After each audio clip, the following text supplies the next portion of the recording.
¿no? Porque el cálculo en este caso de población futura es un cálculo estadístico. Puede que sea correcto, puede que no sea correcto, ¿no? Entonces conviene irnos al valor superior. Bueno, entonces lo primero que tenemos que hacer es encontrar la población futura. Alguien me dice, por favor, cuál fue el resultado de la población futura o la población final. Vamos a poner para el método exponencial. A mí me salió 1403 habitantes. A los demás también. Ingeniero, una pregunta.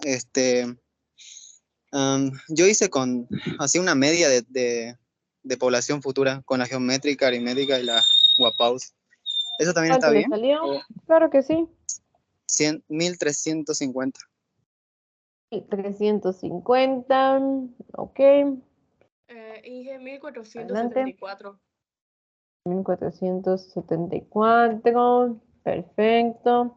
Bueno, entonces la población futura depende de, saben que hay muchísimos métodos y nuevamente como son métodos estadísticos, pues nunca vamos a saber cuál es el valor correcto o incorrecto. Bueno, realmente sí vamos a poder, ¿no? En este caso, si queremos, vamos a decir, proyectar este tanque para una población futura a 25 años, cuando pasen 25 años y yo haga un censo, ahí voy a poder confirmar si es que estuve correcta o no en mi aproximación, ¿no? Pero mientras tanto, no hay manera de saber si estoy correcta o no en la población futura. Entonces hay muchísimos métodos, geométrico, exponencial, el método de Wapaus, de la regresión del INE, habíamos visto muchísimos métodos y depende de mí utilizar el que me parezca mejor.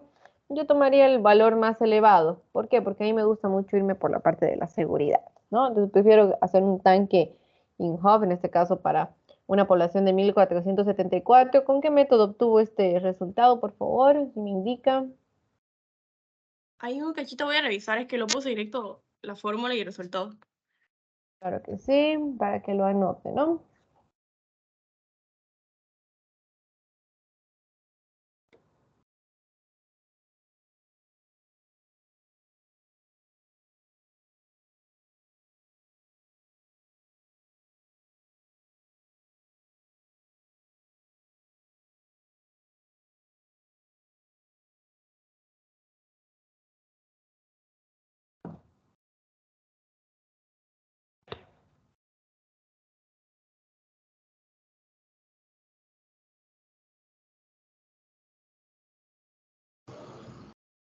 Es el método de Guapau, ingeniera. El método de Wapaus, perfecto, vamos a anotar. Ok, entonces yo les decía, yo voy a tomar este valor porque yo me voy por el lado de la seguridad. Pueden hacer un promedio, está perfecto. Pueden tomar 1418, 1403, depende de su criterio. Ustedes pueden trabajar con cualquier valor, no hay ningún valor errado, por así decirlo. Bueno, entonces vamos a asumir un diámetro. Vamos a ver cuál será el diámetro.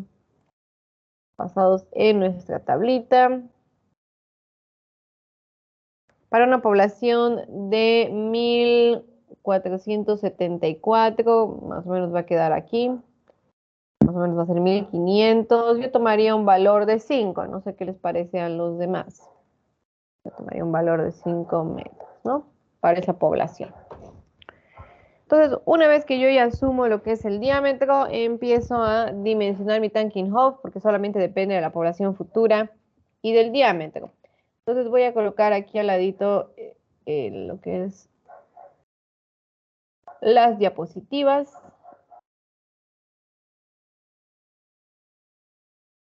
Listo, perfecto. Voy a reducir esto un poquito.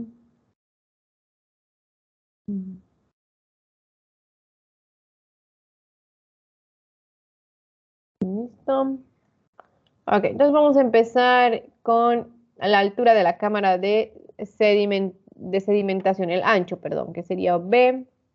Esto va a ser igual a 0.6 por D, donde D está en metros. Y tengo como resultado 3 metros, ¿no? La altura de la parte de la sección triangular, que es el H2, todo obviamente guiados en esta gráfica. Como el tanking hub ya es inclusive prefabricado, Entonces no hay mucho que, es como una receta realmente, ¿no? No hay mucho que explicar, no hay mucho que entender. Bueno, llevamos muchísimos años implementando lo que es Tanking Hoff, entonces como solo está basado en estos dos elementos, pues únicamente hay que seguir las ecuaciones que están en la norma boliviana, ¿no? H2 dice que es igual a 0.625 por B, también en metros. Tengo el volumen de la cámara de sedimentación, en este caso es B normal de 0.02 por la población futura. Listo, este volumen va a ser en metros cúbicos, más el volumen de la parte inferior, B2, eso ya está un poquito más largo, será igual a B más 0.72 dividido entre 2 y todo eso lo vamos a multiplicar por H2 menos 0.45 y esto por D. Si no estoy equivocada. ¿Qué será 13.25? El volumen 2. Vamos a bajarle un poquito los decimales para no tener tantos.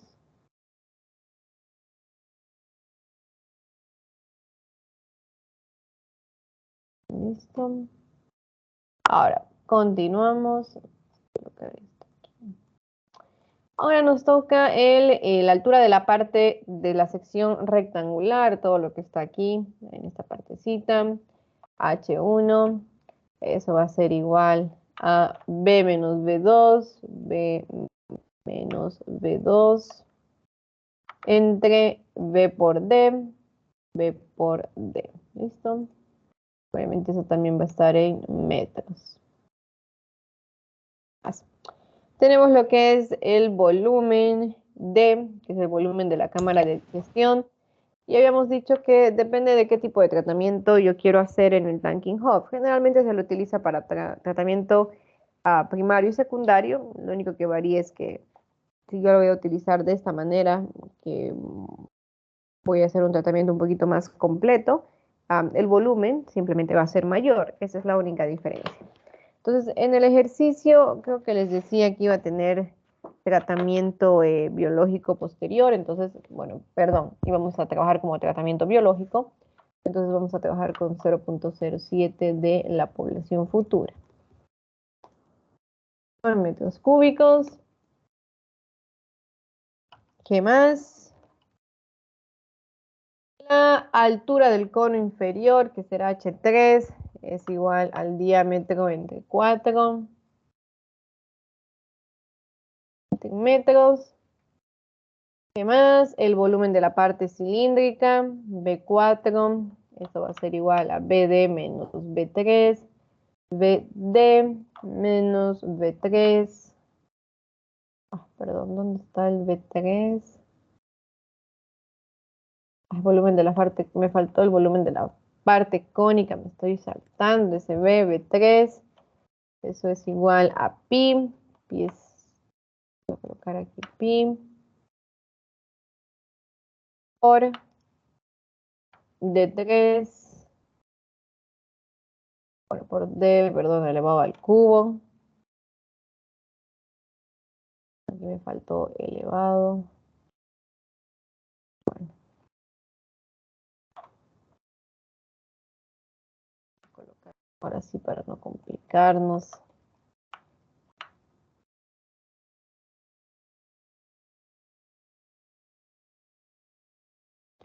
D al cubo entre 48.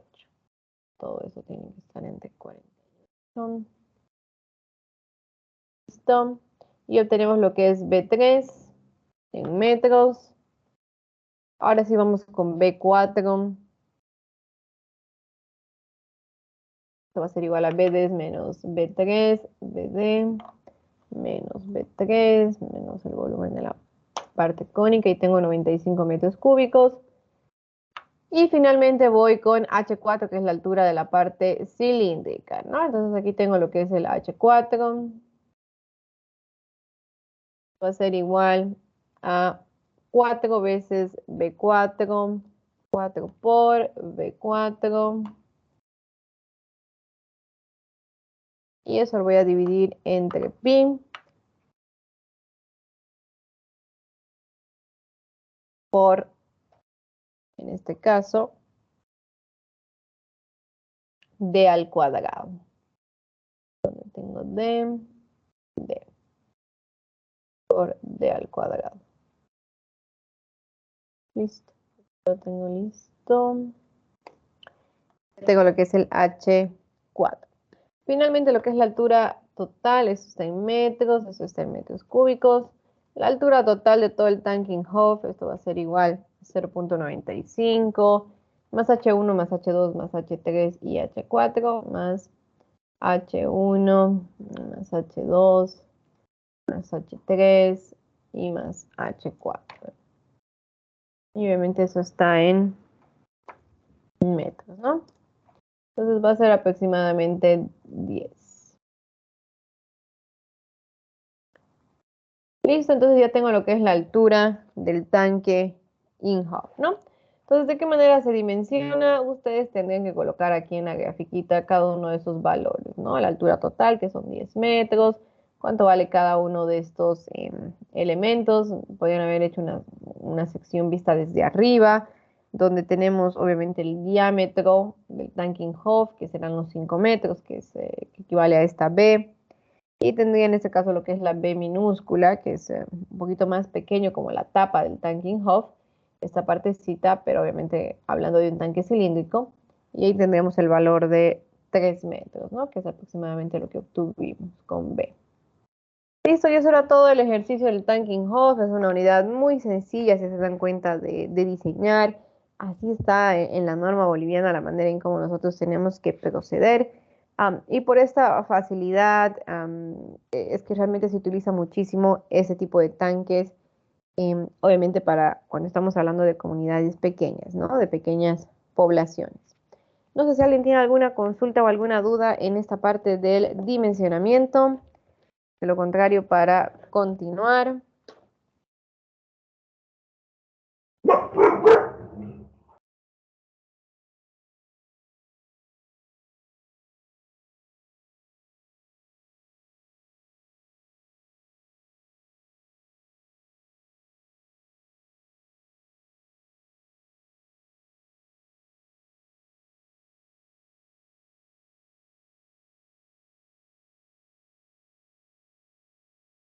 Bueno, si no hay más consultas, si no hay dudas, vamos a continuar con lo que nos toca, que es el tratamiento subsuperficial, que también ya lo habíamos visto un poco en la última clase, o la penúltima clase, pero como no asistieron todos porque estábamos en la semana de exámenes, vamos a volver a recordar lo que significa el tratamiento subsuperficial, ¿no? Ese tipo de tratamiento también se lo denomina in situ, en este caso, y se lo utiliza en algunas condiciones especiales. Por ejemplo, cuando el sistema es rural, cuando estamos hablando de pequeñas poblaciones, cuando los efluentes, es decir, el agua que sale del tanque séptico, del tanque in-hof, requiere un tratamiento adicional, en este caso para evitar obviamente la contaminación, donde yo voy a colocar la disposición final de esas aguas residuales, es decir, en el suelo o en un río, por ejemplo. También se utiliza el tratamiento subsuperficial cuando la disposición de la población es bastante grande. Entonces es mucho más fácil, mucho más económico, más eficaz tratar el agua residual en ese mismo lugar donde está una población concentrada, que estar llevando, moviendo lo que es el agua residual, ¿no? Y también se lo utiliza cuando el sistema de alcantarillado es descentralizado, es decir, cuando estamos muy lejos de la parte central de ese sistema de alcantarillado, o tal vez en la periferia urbana, ¿no? Siempre y cuando no contaminen lo que es el agua que proviene de los suministros. Ahora, este tipo de tratamiento subsuperficial consiste en un tratamiento previo que se realiza, obviamente, antes de disponer el agua residual aquí. Tengo que realizar un tratamiento previo a través de un tanque in-hof o a través de una fosa séptica, ¿no? Lo que es un tanque séptico, que es lo que acabamos de ver. Entonces, la depuración realmente consiste en la aplicación de esta agua residual que sale de la fosa séptica o del tanque in-hof, aplicar esta agua residual al subsuelo. de tal manera de que el subsuelo cumpla con su función de ser autodepurante y depure de alguna manera lo que es el agua residual, para luego vertirla obviamente en un río, el agua residual, o en el lugar donde vaya a disponer finalmente este tipo de aguas servidas, ¿no? Entonces, los sistemas de aplicación subsuperficial se basan en esto, en introducir el agua residual que yo le he tratado previamente a nivel primario, le he tratado a través de esas unidades que acabamos de ver. Y bueno, el agua residual se infiltra en el terreno. Alguna dificultad es que puede en algunos casos llegar al nivel freático y puede contaminar el agua residual. O también lo que se puede hacer es recoger esta agua que ya ha sido tratada aquí para utilizarlo en lo que es el riego, ¿no? Entonces, el suelo, obviamente, en función de su textura, de su estructura, de su permeabilidad, funciona como si fuera un filtro biológico, donde realmente se desarrollan todo lo que son las operaciones, todo lo que son los procesos, tantos físicos, químicos, biológicos, de los cuales habíamos hablado al inicio de la materia.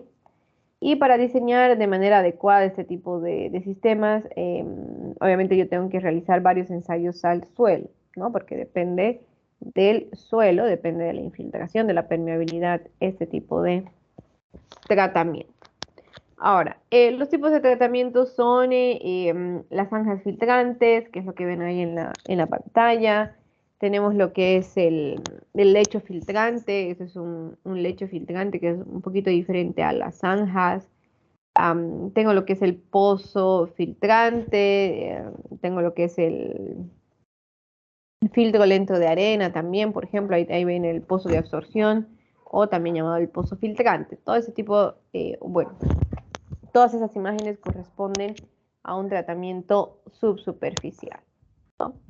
Entonces, como les decía, realmente depende mucho del suelo, ¿no? De las características que tenga el suelo para poder diseñar ese tipo de unidades. Ahí vemos lo que es un pozo filtrante, ¿no? Entonces ahí vemos una casa, por ejemplo, y para tratar el agua residual nuevamente, porque tenemos que tratar el agua residual, no hay manera o no podemos escapar de tratar el agua residual en nuestras casas, en nuestros domicilios, donde vivamos, ¿no? Porque realmente no podemos simplemente botar afuera, a la acera o a algún lugar el agua residual, sí o sí la tenemos que tratar. Entonces aquí tenemos algunas unidades, tenemos el tanking Hoff y después del tanking Hoff tengo un pozo filtrante, este pozo filtrante es ya un tratamiento superficial. Bueno, los ensayos que se tienen que realizar tenemos que evaluar la capacidad de infiltración del suelo. Generalmente ahí tenemos algunos valores de la textura del suelo, la tasa de infiltración y la tasa de aplicación. Entonces, por ejemplo, si yo tengo un tipo de suelo de arena gruesa o grava, aquí tengo el valor de la infiltración, que tan rápido se infiltra, eso es lo que me está indicando, y la tasa de aplicación, ¿no? Cuánto yo puedo aplicar por metro cúbico por día por metro cuadrado. Es decir, cuánto yo puedo colocar de agua residual a ese tratamiento subsuperficial. Si tengo arena fina, también tengo esos valores, marga arcillosa. Si tengo un terreno impermeable, se imaginarán que casi no entra agua. Por lo tanto, me quedan lo que son 48 minutos. Bueno, la tasa de infiltración es 48 minutos por centímetro. Significa que demora en un terreno impermeable el agua en ingresar 48 minutos 1 centímetro. Eso es lo que significa. Entonces la tasa de aplicación, imagínense que tarde casi 1 hora en ingresar 1 centímetro de agua, no es utilizable ese tipo de suelo.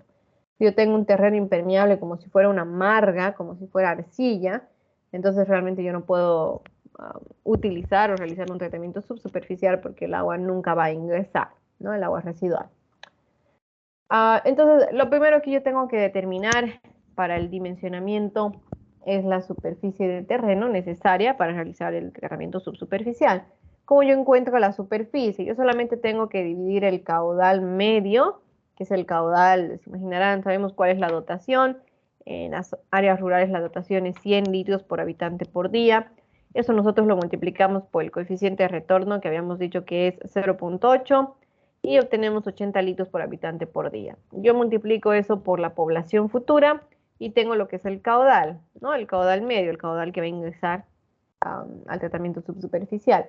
Yo divido ese caudal entre la tasa de aplicación y voy a poder obtener automáticamente la superficie de terreno que yo necesito. Recordando que la tasa de aplicación es cuántos metros cúbicos de agua yo puedo meter por metro cuadrado y por día, y que lo va a tratar el suelo, ¿no? Que voy a poder ingresar realmente al subsuelo.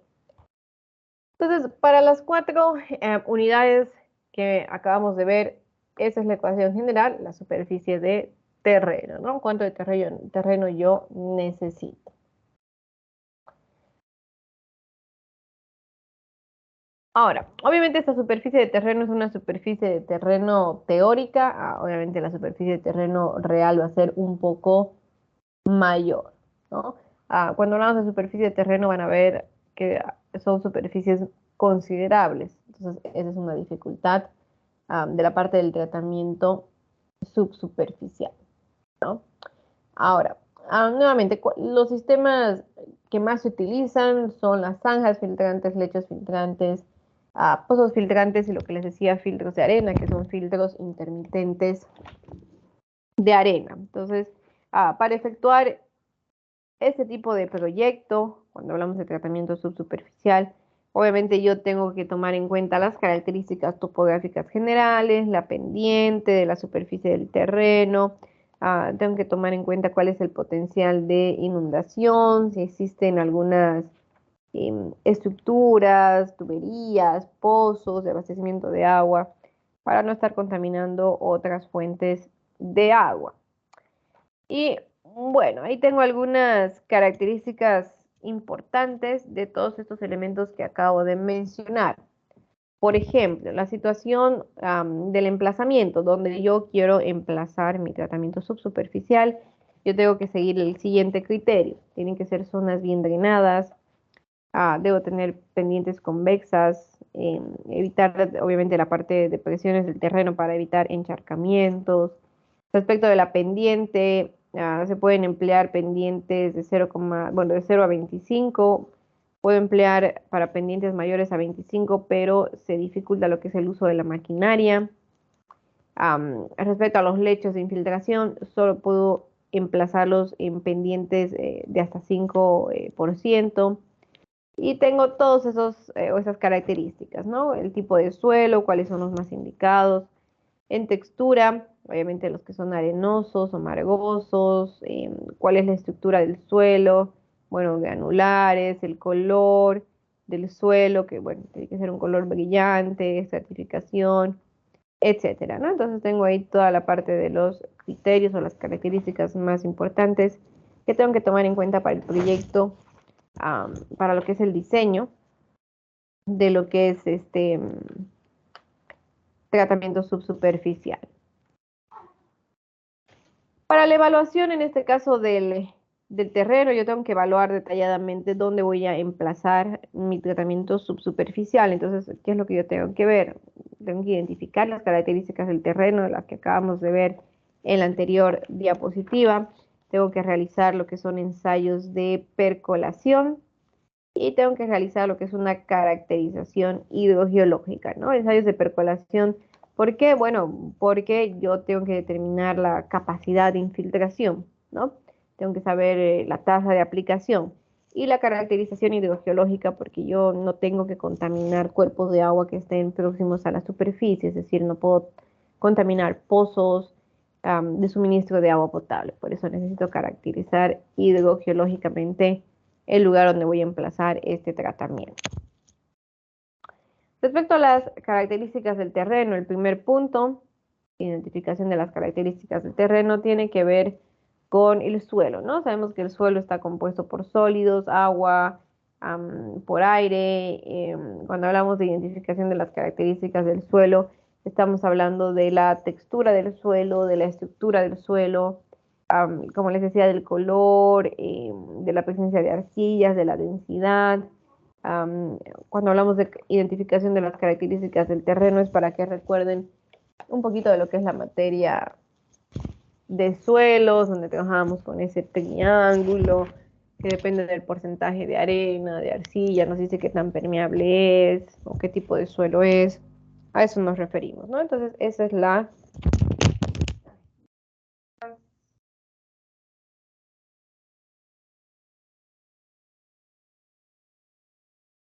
Entonces,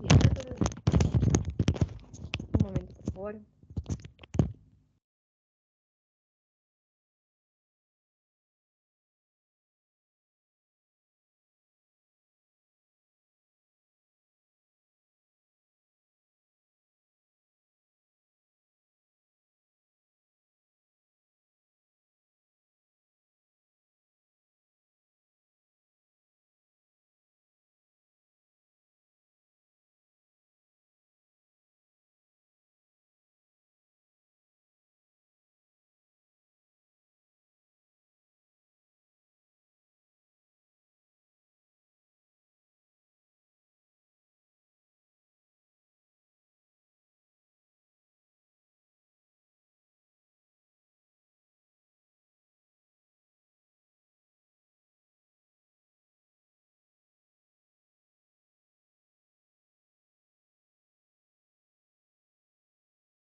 Bueno, continuamos entonces, ¿no?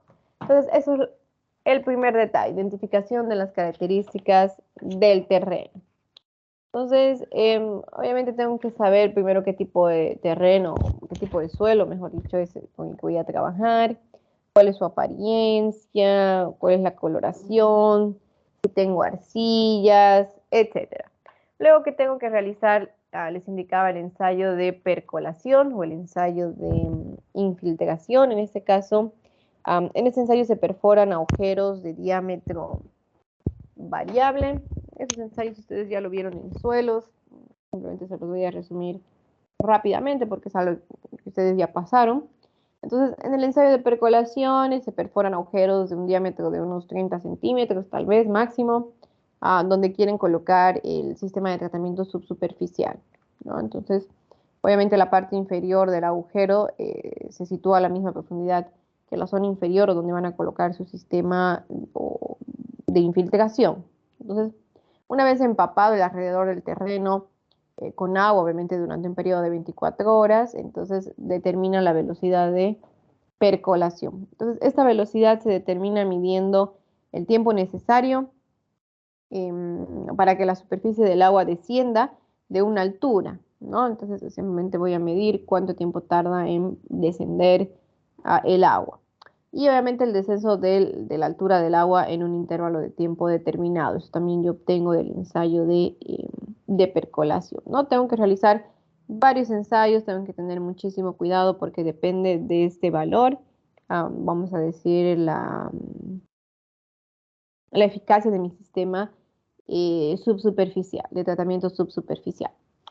Y bueno, finalmente tengo que realizar la caracterización hidrogeológica, como les decía, que lo más importante aquí es la profundidad del nivel freático, también es importante el gradiente hidráulico, la dirección del flujo subterráneo, principalmente para no contaminar únicamente lo que es estos cuerpos de agua, porque obviamente si yo voy a aplicar agua residual contaminada al subsuelo, si yo no realizo correctamente esta caracterización hidrogeológica, pues no voy a poder, bueno, voy a contaminar estos cursos de agua, ¿no? Que más adelante pueden estar utilizando las personas para beber. Entonces tengo que tener mucho cuidado.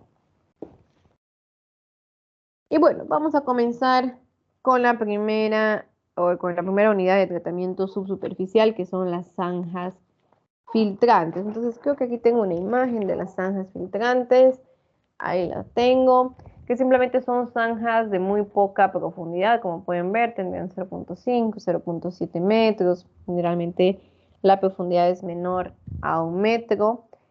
El ancho va desde 45 hasta 80 centímetros. Son zanjas que han sido excavadas en el terreno, que recogen, en este caso, distribuyen el agua residual que proviene de un tanque séptico, de un tanque in-hoff, a través de esas tuberías que son, bueno, tuberías que están perforadas, que son estas de acá, ¿no? Que se denominan drenes, que están tendidas sobre un lecho de arena y tienen que estar cubiertas de grava, como pueden ver acá, ¿no? Aquí tengo lo que es arena, grava, el dren y la tierra vegetal. En este caso, lo que es la superficie de infiltración, si se dan cuenta, está constituida por el fondo de cada una de esas zanjas, ¿no? Entonces, algunas veces inclusive las paredes de las zanjas pueden servir como superficie también de infiltración. Entonces, aquí el DREN generalmente es el diámetro 100. El diámetro 100 equivale a lo que son 4 pulgadas, ¿no? Entonces se coloca la arena, la grava, a continuación el DREN y encima tengo lo que es la tierra vegetal. Entonces el agua residual pasa por estas tuberías y obviamente esas tuberías están perforadas, como pueden ver aquí. Eso se denomina drenes. Y estos drenes están tendidas en estas zanjas, ¿no? Las zanjas en este caso, por eso se denominan zanjas filtrantes. ¿De qué manera se realiza o el dimensionamiento de las zanjas filtrantes según la norma boliviana? Yo primero tengo un valor que es la tasa de aplicación. Como yo estoy tendiendo las tuberías sobre lo que es grava y arena, yo ya tengo un valor de la tasa de aplicación, ¿no? Porque ya sé más o menos la caracterización del suelo. Entonces, esta tasa de aplicación va desde 0.02 hasta 0.05. Yo puedo tomar el valor, bueno, tendría que tomar un valor mucho más exacto si yo hago un análisis de suelo, ¿no? De ahí me podría salir, o bueno, realizando un ensayo de infiltración o de percolación, yo puedo tener esa tasa de aplicación. La profundidad de la zanja, generalmente, como les decía, es menor a 1 metro. El ancho de la zanja va hasta los 80 centímetros. El largo de la zanja es menor a 30 metros. La separación entre zanja y zanja es hasta 2.5 metros. La distancia, en este caso, al nivel freático bueno, tiene que ser mayor a 1.2 metros para no contaminar. El espesor de la cobertura tiene que ser mayor a 15 centímetros y, como les decía, el diámetro de cada uno de esos drenes tiene que ser igual a 4 pulgadas, ¿no? Que son 10 centímetros.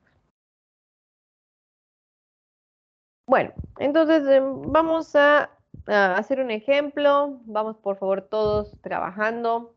¿Qué dice el ejemplo o el problema? Diseñar un sistema complementario secundario al tanque séptico o tanque in-hoff mediante tratamiento subsuperficial a través de zanjas filtrantes para una localidad rural con población futura de 110 habitantes, ¿no? Entonces, nosotros podemos trabajar con una tasa de aplicación de 0.05 para que todos tengamos los mismos resultados. Entonces, con este valor de la tasa de aplicación y con la población futura, vamos dimensionando lo que es la zanja, ¿no? Primero tenemos que determinar cuál es la superficie, luego de determinar la superficie, ustedes tendrán que determinar cuál es el ancho, el largo, cuál es la altura, en ese caso, de cada una de las zanjas, etcétera. Entonces, vamos por favor trabajando con este ejemplo todos. Les voy a pasar enseguida una planilla compartida para que todos trabajemos al mismo tiempo y para poder hacer un control de sus resultados.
Bueno, se los voy a pasar al grupo de WhatsApp, lo que es esta planillita para que vamos colocando todos nuestras iniciales, la superficie necesaria, el ancho, el largo, la altura de cada zanja y el número de zanjas necesarias.